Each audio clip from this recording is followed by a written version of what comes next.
Today we're going to talk about how being the smartest person in the room is not necessarily an asset. We're going to talk about how putting those people on a pedestal can actually hold you back from reaching your goals. Coming up next.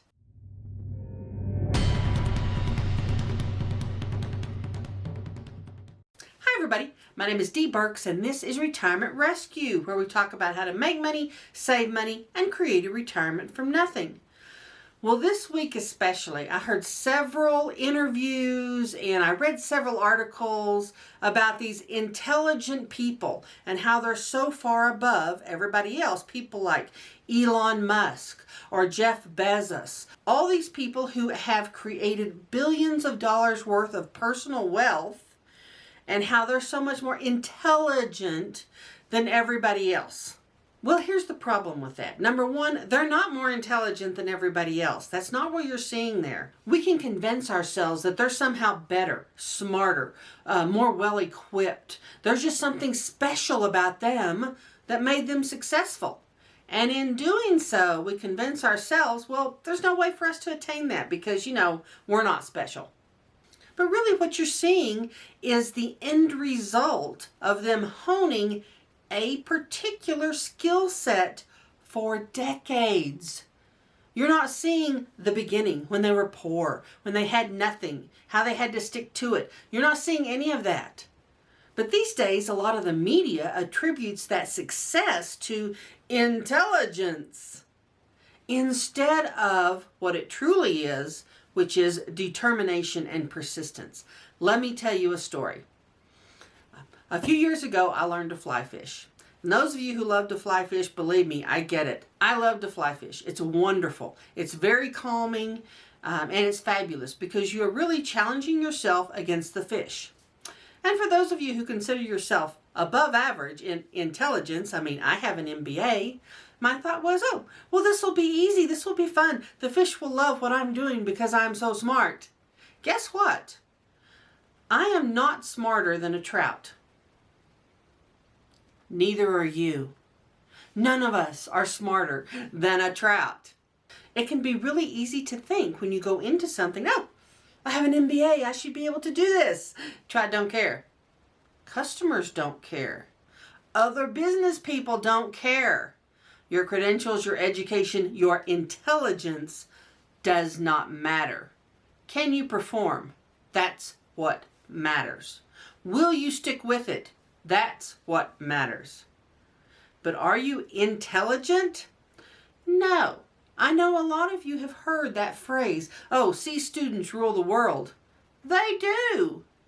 They don't get so hung up on their intelligence and their deservedness of success. They actually just get in there and do the work.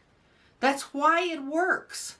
They don't get hung up on themselves or put themselves or other people on a pedestal. How many knowledgeable, degreed people do you know that live like paupers, that have nothing because they're so hung up on how intelligent they are? And by the way, this is a lot of people in academia. They don't make squat, but they're so intelligent, they're the smartest person in the room. Well, I guarantee you the smartest person in that room is not smarter than a trout either. Nobody is. Elon Musk, not smarter than a trout. So getting hung up on how smart someone is and using that as a way to convince yourself you can't do something is completely invalid. You absolutely can do those things. Almost all success is a function of persistence and a willingness to overcome no matter what those obstacles are and keep trying when everybody else would have quit.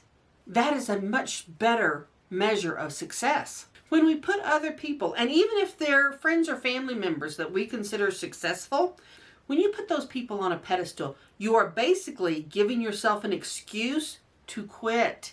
It's so much easier to quit when you convince yourself, someone else has an advantage you don't. They have this special degree. They have, this experience. They have these family connections. While some of those things may be true, that doesn't make them better than you. It doesn't make them more persistent than you.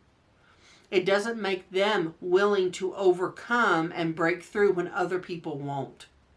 You know, almost every successful business person I've ever heard of speak says that first 1,000 is the hardest. That first $1,000, you scrape so hard for that money. And then the first 10,000. And then the first 100,000. You know, I've heard Mark Cuban talk about, you know, when he realized he made more per year than his dad did. And what a milestone that was. And he wasn't making all that much money, but it was a huge milestone in his mind. I also saw an interview with Kevin O'Leary not too long ago, where he talked about, you know, starting with nothing and how much harder you have to work when you start at the bottom, when you are scraping and saving and trying to make something happen. And you work and you work and you work and you work and you work so much harder than you do as a millionaire or billionaire. Because once you get $1 million, $5 million, $10 million, the money starts to roll. You're presented opportunities that the little guys never get, that just come to you. You don't even really have to go hunt for them anymore. And it's interesting to hear that perspective, because even those people who have achieved extreme success will always say the beginning is the hardest. When you have nothing, are you willing to keep working at something when you don't see a lot of return or any? Are you willing to keep going on your YouTube channel when you're not getting subscribers, when it feels like no one's listening? Are you willing to keep pushing through with that business idea even though it's not making money yet? Are you willing to keep going? Are you willing to overcome those obstacles? That is the true difference between someone who's successful and someone who's not. The difference in IQ or intelligence has no bearing on how successful someone actually is. So many of them, when they look for people in their companies today, whether it be the Elon Musks or Jeff Bezos or whoever it is, they'll tell you they don't look for degrees first. They look for certain qualities within that individual that are going to give them success. They don't look for degrees. They don't look for IQ. They don't even test for that, thank God. So you have to ask yourself, how long are you going to keep putting those people on a pedestal? How long are you going to keep using intelligence as an excuse? Because to me, that's just one of those things the media has made up to try and divide us, to try and convince us there's this whole group of people that are so much better than us. And it's just not true. So stop believing that stuff and convince yourself persistence and willingness to overcome are your best attributes. And it does not matter what degree you do or do not have on the wall. You can still be successful. So get with it and stick with it. Now, if you've enjoyed this video, please click subscribe, and I'll see you next time.